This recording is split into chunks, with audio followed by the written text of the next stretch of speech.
بسم اللہ الرحمن الرحیم۔ السلام علیکم۔ یہ پارٹ 22 ہے۔ ہم آج آپ کے لیے ناول لا رہے ہیں ٹوٹا ہوا تارا، آواز کانتا، مصنف سمیرہ شریف دور، پیشکش بک شیئر پاکستان آڈیو لائبریری۔ یہ ناول مکمل ہے۔ دیگر معلومات اور کتابوں کے لیے آپ رابطہ کر سکتے ہیں۔ واٹس ایپ نمبر 0333249537 یا پھر کال نمبر 0300291960 پہ محمد اظہر لطیف سے۔ تو آئیے سنتے ہیں ناول ٹوٹا ہوا تارا کا پارٹ 22 صفحہ نمبر 180 سے۔ نہیں، بس ہلکی سی حرارت فیل ہو رہی ہے۔ سیریس بات نہیں یار، ڈونٹ وری، چلو باہر چلتے ہیں۔ روشنی کی تشویش کو اس نے چٹکیوں میں اڑاتے روشنی کے ہاتھ پکڑے اور باہر کی طرف بڑھ گئی۔ اس وقت لاؤنج میں سبھی تھے، وہ دونوں ادھر ہی چلی آئیں۔ السلام علیکم۔ سبھی نے اسے دیکھا۔ احسن کے ساتھ کسی فائل پر تبادلہ خیال کرتے ولید نے بھی سر اٹھا کر اسے دیکھا۔ وہ سارا دن بعد نظر آئی تھی، صبح بھی دکھائی دی تھی، مگر جس طرح آدھا چہرہ چادر میں چھپائے کھڑی تھی وہ صاف رخ سے دیکھ نہیں پایا تھا، اور اس وقت بھی وہ روشنی کے پہلو میں تھی۔ وعلیکم السلام، اٹھ گئی تم؟ تمہیں ڈسٹرب نہ کرنے کے سخت قسم کے آرڈر تھے، ورنہ میں کئی بار تمہارے کمرے کے دروازے پر جا کر واپس آیا ہوں۔ ایسی بھی کیا تھکن، کل رات کے بعد اب شکل دکھا رہی ہو؟ ماموں جان کا شکوہ حاضر تھا، وہ ہنس دی۔ بس آنکھ لگ گئی تھی، مسکرا کر کہا۔ بخار ہے محترمہ کو۔ اس کے ہنسنے پر روشنی نے جل کر کہا تو وہ مسکرا کر ماما کے پہلو میں جا بیٹھی۔ ہائے، کیا واقعی انا بخار ہو گیا ہے؟ ماما کو بھی ایک دم تشویش ہوئی، فوراً ہاتھ پکڑ کر نبض چیک کی۔ یوں ہی کہہ رہی ہے، بس ہلکی پھلکی سی حرارت فیل ہو رہی ہے، اور تو کچھ بھی نہیں۔ وہ بے پرواہی کا مظاہرہ کرتے ہوئے کہہ رہی تھی۔ پاپا نے بھی اسے دیکھا جو ماما کے دوسری طرف براجمان تھے۔ ڈاکٹر ہو کر حرارت کو اس طرح لے رہی ہو؟ کچھ خاص حرارت بھی نہیں، وہ تو تھکن تھی اور پتہ ہی نہیں چلا کہ کب آنکھ لگی تو اتنی دیر تک سوتی رہی، ورنہ میں ٹھیک ہوں۔ سب کو اپنی طرف یوں دیکھتے پا کر اس نے ہنس کر کہا تو ولید خاموشی سے اسے دیکھے گیا۔ تم نے صبح ناشتہ بھی نہیں کیا تھا، گھر آ کر لنچ بھی گول کر دیا، ڈنر پر بھی کئی بار سونا تمہارے دروازے پر جا کر دستک دے کر آئی تو تم اٹھی ہی نہیں۔ اب بھی روشنی باز نہیں آئی تو اٹھا کر لے آئی ہے، ماما نے کہا تو وہ کچھ نہ بولی۔ پہلے کھانا کھا لو، ایک تو حرارت، اوپر سے کچھ کھایا پیا بھی نہیں۔ پڑھے لکھوں کو پڑھانا کچھ زیب نہیں دیتا، خود ڈاکٹر ہو کر ایسی بے پرواہیاں۔ احسن بھائی نے بھی ڈپٹا تو اس نے منہ بنایا۔ اب ایسی بھی بات نہیں، کالج میں چائے پی تھی، فوراً زبان سے نکلا۔ آفرین ہے، رات سے اب تک اسی ایک چائے کے کپ پہ گزارا کیا ہوا ہے محترمہ نے۔ ماما نے ایک دم گھورا تو اس نے زبان دانتوں تلے دبا لی۔ جاؤ پہلے کھانا کھاؤ، پھر ادھر آ کر بیٹھنا، روشنی بہن کو کھانا دو۔ ماموں نے روشنی کو کہا تو اس نے بھی فوراً اٹھنے میں ہی عافیت سمجھی۔ یہ ہنسوں کا جوڑا آج گھر میں وقت پر کیوں کر پایا جا رہا ہے؟ کھانا کھاتے اس نے روشنی کو دیکھا جو سب کے لیے چائے بنا رہی تھی۔ میں سمجھی نہیں، کن کا ذکر کر رہی ہو؟ چائے بناتے پلٹ کر پوچھا۔ اپنے اور تمہارے بھائی صاحبان کا، اس نے طنز سے کہا تو روشنی ہنس دی۔ تمہارا بھی کوئی حال نہیں، میں سمجھی پتہ نہیں یہ ہنسوں کا جوڑا کس کو کہہ رہی ہو؟ کل رات دونوں غائب تھے، پچھلے 3-4 دنوں سے تمہارے بھائی صاحب غائب رہتے ہیں، آج کل دونوں اکٹھے ہر جگہ جانے آنے لگے ہیں، تو مجھے ہنسوں کا جوڑے کی مثال ان کے لیے فٹ لگی۔ انا نے اس بیان پر روشنی کھلکھلا کر ہنس دی۔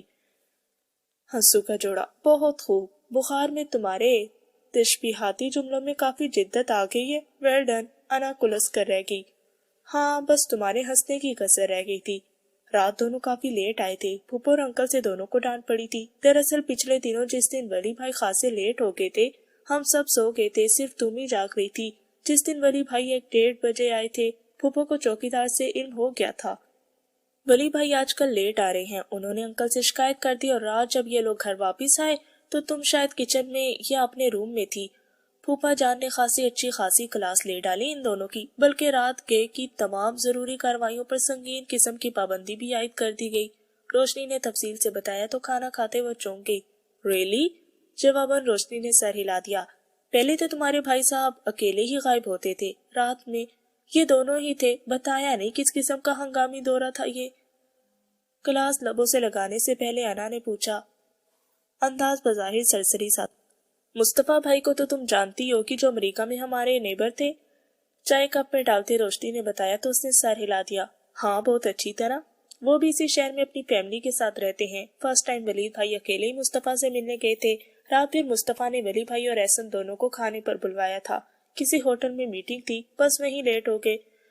چن چن پانی پیتے انا کو نہ صرف اچھو لگا بلکہ گلاس اس کے ہاتھ سے چھوٹ کر ٹیبل پر گرا اور وہاں سے پھسلتے چکنے فرش پر گرتے ہی چکنا چور ہو گیا۔ اوہ، یہ تھی یعنی اس کی رات والی مصروفیت، اور وہ خود کو کیا سمجھی تھی۔ انا کے دل پر بوجھ آ گرا، تعصب نے چہار جانب سے آ گھیرا۔ اسے لگا کہ وہ اب اپنی ہی نظروں سے گر گئی ہے، وہ اب کبھی ولید کے سامنے اعتماد سے نہیں ٹھہر سکے گی۔ کیا ہوا؟ گلاس گرنے پر روشنی نے پلٹ کر دیکھا، جو اچھو لگنے سے منہ پر ہاتھ رکھ کے کھانس رہی تھی۔ اچھو لگ گیا کیا؟ وہ فوراً چائے چھوڑ چھاڑ کر انا کے پاس چلی آئی، کندھے پر ہاتھ رکھ کر نہایت تشویش سے انا کو دیکھا، کھانستے ہوئے اس کی آنکھوں سے پانی بھی بہہ رہا تھا۔ اتنی جلدی کیا تھی؟ بہتی آنکھوں سے انا فرش پر بکھرے کانچ دیکھ رہی تھی۔ کیا اعتماد اور بھروسہ بھی کانچ کے اس گلاس کی طرح ہوتے ہیں، ایک ذرا سی ٹھیس لگی اور گر کر چکنا چور ہو جانے والے؟ اس کے اندر آگ سی دہکنے لگی تو وہ روشانے کے ہاتھ ہٹا کر کھڑی ہو گئی۔ کھانا تو کھا لو انا۔ ابھی تو انا نے تھوڑا سا ہی کھانا کھایا تھا۔ روشانے اسے کھڑا دیکھ کر کہنے لگی۔ اس نے روشانے کو دیکھ کر نفی میں سر ہلا دیا۔ نہیں، بس جی بھر گیا۔ ایک دم کچن میں گھٹن اور حبس کا احساس بڑھ گیا تو وہ اپنی ہی سوچ سے گھبرا کر کچن کے فرش پر بیٹھ کر بکھرے کانچ اٹھانے لگی۔ یہ کیا کرنے لگی ہو؟ رہنے دو، میں سہرا کو کہتی ہوں، وہ اٹھا دے گی۔ روشانے نے اسے منع کیا۔ تو کیا ہوا؟ گلاس ٹوٹا بھی تو مجھ سے ہی ہے، اب کانچ اٹھانے میں کیا حرج ہے؟ روشانے نے خاموشی سے اسے دیکھا، وہ ایک ایک کر کے کانچ بائیں ہاتھ پر جمع کر رہی تھی۔ رہنے دو، ہاتھ میں کانچ لگ جائے گا، تم اس میں ڈالو۔ ٹیبل سے پلیٹ اٹھا کر انا کو تھمائی تو اس نے خاموشی سے کانچ پلیٹ میں ڈال دیے۔ کانچ سمیٹتے ہوئے اس کی آنکھیں گاہے بگاہے بھیگتی نہیں۔ روشانے کے انکشاف نے اسے احساسی جرم کی لپیٹ میں لے لیا تھا۔ کانچ ڈسٹ بن میں ڈالے اور ہاتھ ہو کر کچن سے نکلنے لگی تو روشانے نے روکا۔ کافی بنا دوں؟ اس کے سنجیدہ موڈ پر روشانے نے پوچھا تو اس نے نفی میں سر ہلا دیا۔ موڈ نہیں ہو رہا، میں اپنے کمرے میں جا رہی ہوں، کوئی بھی بلائے میں دروازہ نہیں کھولوں گی، اس لیے سب کو کہہ دینا کہ کوئی مجھے ڈسٹرب نہ کرے۔ بہت سنجیدگی اور آزردگی سے کہتے وہ بغیر روشانے کا جواب سنے سختی سے منع کرتے اپنے کمرے میں چلی گئی۔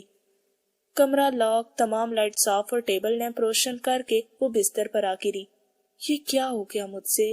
یہ میں نے کیا کر دیا؟ اسے پھر سے رونا آنے لگا، رخسار پر انگلیوں کی جلن مزید بڑھ گئی۔ کیا رقابت و جنن کے احساس نے میری ساری صلاحیتیں ظاہر کر ڈالی تھی کہ میں پاگل ہو گئی تھی اور وہ کیا سوچتا ہوگا؟ وہ سوچ سوچ کر ہارنے لگی۔ میں ایسی کیوں ہوتی جا رہی ہوں؟ اچھی بھلی زندگی گزر رہی تھی کہ اچانک اس شخص کی آمد نے اندرون خانہ میں آگ لگا دی۔ دل ہے کہ اب اختیار میں ہی نہیں۔ کیوں؟ تکیے پر سر رکھ کر وہ سسک اٹھی۔ ولید ضیاء، میں تمہیں کبھی معاف نہیں کروں گی۔ پہلے ہی نہ جانے کیسی بہلی تھی اور اب پھر سے آگ لگا دی ہے۔ کہنے کو عام سی بات، مگر کیسے اپنا ذہن نارمل کروں؟ کیوں اسے دیکھ کر میں نظر انداز نہیں کر پاتی؟ کیوں اسے دیکھ کر اپنا آپ بھولنے لگتی ہوں؟ راتیں عذاب بن گئے ہیں، بستر پر کانٹے اگائے ہیں۔ وہ سسک اٹھی۔ اور وہ لڑکی تھی بھی تو کتنی خوبصورت۔ چلو مان بھی لوں کہ رات اس کے پاس نہیں گیا تھا، مگر باقی راتوں میں تو جاتا ہی رہا۔ اور کوئی کیا جانے یہ واقعی ایکسیڈنٹ تھا یا کوئی اور تعلق۔ وہ الجھ الجھ کر ہارنے لگی تو بستر پر اٹھ بیٹھ۔ رقابت و جلن نے پھر منفی سوچ میں پھنسا دیا۔ اندر تو آگ دہک ہی رہی تھی، کسی پل فرار نہ تھا۔ ولید ضیاء احمد عام سے انسان ہی تو ہو، بس اضافی خوبی یہ ہے کہ اپنے باپ کے برعکس خوبصورت شاندار شخصیت و کردار کے حامل ہو۔ اور کیا میں اتنی ستی ہوں کہ تمہاری اس مردانہ خوبصورتی نے مجھے گھائل کر ڈالا؟ اپنے تصور میں ولید ضیاء کے سراپے سے ہم کلام ہوئی تو ایک دم تلخی سے رگو پیر میں بھر گئی۔ نہیں، انا وقار احمد کبھی ستی سوچ و کردار کی حامل نہیں تھی۔ برسوں بعد ملے تو وہ پہلی نگاہ کے تاثر نے چاروں شانے چت کر ڈالے، ورنہ انا وقار احمد یوں لمحوں میں اپنی ہستی بھول جانے والی تو نہیں تھی۔ وہ گھٹنوں میں منہ چھپا کر سسک رہی تھی۔ کیوں ہوا میرے ساتھ ایسا؟ جب سے آئے ہو نیندیں حرام ہو گئی ہیں میری، دن رات آگ کی بھٹی میں جلتی ہوں۔ ولید ضیاء احمد، رات میری غلطی تھی، مگر کیا تم اتنی بے حس اور کم فہم ہو کہ ایک لڑکی تمہارے سامنے پوری جان سے سلگ رہی ہے، مر رہی ہے، اور تمہیں ادراک تک نہیں؟ تمہیں ترس نہیں آ رہا اور لا علمی کی یہ حد کہ خود ہی آ کر پوچھتے ہو کہ کیوں روتی ہوں؟ اس نے تکیہ اٹھا کر دیوار پر دے مارا، جی چاہا کہ کمرے کی ہر شے تہس نہس کر ڈالے۔ وہ ولید ضیاء سے بہت ناراض تھی اور یہ ناراضی مزید آگ بننے لگی۔ ایک پتھر نے کل ساری رات رلایا ہے مجھے، پھر بھی میں بھول جاتی ہوں، مگر اتنی راتوں کا حساب کیوں کر چکاؤ گے ولید ضیاء احمد؟ بہت قرض ہے تم پر۔ ایک تھپڑ مار کر تم سمجھتے ہو کہ تم نے میرے اندر اٹھنے والے احساسات کا گلا گھونٹ دیا ہے؟ تم خام خیالی ہے۔ یہ آگ تو عمر بھر جلسنے والی ہے، ایک تھپڑ تو کچھ بھی نہیں۔ بیڈ کے کراؤن سے ٹیک لگا کر وہ خاموشی سے اندھیرے میں گھورنے لگی۔ میں مان ہی نہیں سکتی کہ تم میرے اندر ہونے والی ان تبدیلیوں سے بے خبر ہو۔ تم ایک ذہین اور ہوشیار انسان ہو، امریکہ جیسے معاشرے میں طویل وقت گزارا ہے تم نے، تم لاجک کے بغیر بات نہیں کرتے اور تمہاری نالج کی یہ حد ہے کہ ایک لڑکی تم سے بدتمیزی کرتی ہے تو تم تھپڑ مار کر خاموش کروا دیتے ہو، کیوں؟ ہاں، رات میں غلط تھی، میرا رویہ غلط تھا، مگر ولید صاحب میں کیسے مان لوں کہ تم بے خبر ہو؟ کیوں کر؟ تمہارا یہ خوبصورت مردانہ قد کاٹ، فولادی وجود، تمہاری جادو اثر آنکھیں، مستحکم چال، اپنے کردار و اخلاق کی حفاظت۔ ولید صاحب سچ بتاؤں تو میری جیسی لڑکی اگر ہار بھی جاتی تو کیا غلط کرتی ہے؟ ایک تھپڑ مار کر خاموش کروا دینا، کیا حکمت ہے اس میں؟ وہ سسک رہی تھی۔ ایک اندیکھی آنکھ میں بڑبڑ چلتے وہ پھر سے تکیے میں منہ چھپا کر گمسم ہو گئی۔ باقی ساری رات اس نے پتہ نہیں کیسے گزارا۔ سارا وقت تابندہ بھی دوسروں کے ساتھ ہی مصروف رہیں۔ رات گھر کے تمام مرد حضرات لوٹ آئے تو پھر گاؤں کے معاملات پر گفتن شنید کا ایک طویل سلسلہ چل نکلا۔ شیوار صبر کے گھونٹ پی کر رہ گئی۔ رات 12 بجے کے قریب تابندہ بھی اس کے کمرے میں آئی تو وہ بڑے حوصلے سے بیٹھی ان کا انتظار کر رہی تھی۔ تم سوئی نہیں ابھی تک؟ اسے منتظر پا کر انہوں نے مسکرا کر کہا تو شیوار نے بس غصے سے دیکھا۔ بڑی جلدی خیال آ گیا میرا، ناراض ہو گئی ہو؟ مسکرا کر کہتے وہ اس کے قریبی بستر پر بیٹھ گئی۔ دوپہر میں آپ نے کہا تھا کہ آپ میرے لیے شہر آئی ہیں، مگر آپ تو ایک منٹ کے لیے بھی مجھ سے نہیں ملی۔ غصہ نہ آئے تو کیا کروں؟ اس نے سنجیدگی سے کہا تو تابندہ بھی نے بہت محبت سے اس کا ہاتھ تھام کر اسے خود سے قریب کر لیا اور بڑی محبت اور نرمی سے پیشانی چومی۔ چھوٹی چھوٹی باتوں پر ناراض ہونے لگی ہو تم، ایسی تو کبھی بھی نہیں تھی۔ تم تو بہت صابر، شاکر اور گمسم رہنے والی تھی۔ غصہ اور ناراضی کے الفاظ تو کبھی تمہاری ذات کا حصہ ہی نہیں تھے۔ اب کیا ہوتا جا رہا ہے تمہیں میری جان؟ تمہارے اندر روز بروز اس قدر رنجیدگی اور تلخی بھرتی جا رہی ہے کہ کبھی کبھی میں سوچنے لگتی ہوں کہ تم وہی پرانی شیوار ہو یا پھر بدل گئی ہو۔ ماں کے الفاظ پر شیوار ایک دم شرمندہ سی ہوگی۔ ایسی بات نہیں، بس کبھی کبھار ہائپر ہونے لگتی ہوں، مگر میں بدلی تو نہیں۔ تابندہ بھی نے بغور بیٹی کو دیکھا۔ شکل و صورت، ناک، نقشہ، ہر چیز اتنی پیاری تھی کہ انہیں ایک دم شدت سے کسی کی یاد آئی تو بے اختیار اس کا چہرہ ہاتھوں میں تھام کر چوم لیا۔ شیوار اس والہانہ پن پر سمٹ کر رہ گئی۔ اس قدر ہنگامی دورے کی کوئی خاص وجہ؟